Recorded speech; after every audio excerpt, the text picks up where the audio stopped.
गइलो बारात में भइल बड़ो हे हरे अपन हर छोड़ी रात में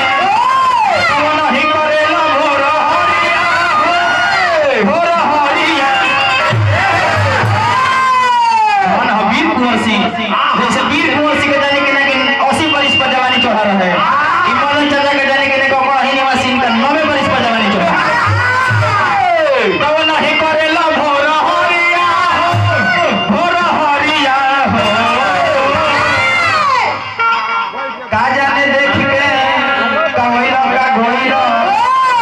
लिखे भाई तो बंदना मरे के बा का तो मीठा मीठा बहुत है सुबह के बेरा बता भरबी न गवाई जी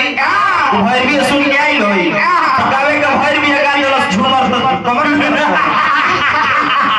इमे ध्यान देवे के बात गणेश भगवान के दरबार में भक्त कोइले जाके कहले का बबुआ ना एगो बर्तन ह व्यास जी और बर्तन में का रखाई हमरा को पूछे के बाद पानी को गिलास में धरी तो लाल हो जाए कोई पनिया को लोटा में धरी तो गोल हो जाए हजार हजार का पुरस्कार लुटा देले भाई मास्टर साहब करके पिन नहीं करके पिन के हारमोनियम लगा देले बा लुटा के चल गए बा शेर बा अरे दिया पानी के ऊपर छिपा में धरी तो चाकर हो जाई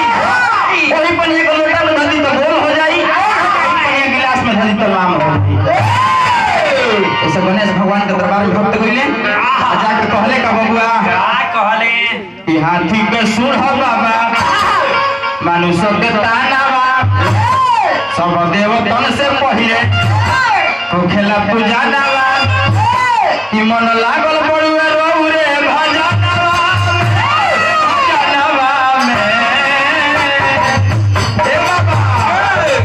मुझ सवार होके दर्शन देखाई बोला सुतेरा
हार्दिक हार्दिक अभिनंदन चरण छुपे प्रणाम करो से बात के प्रतीक्षा है आई देखिए श्री नमाज मामा जी की तरफ से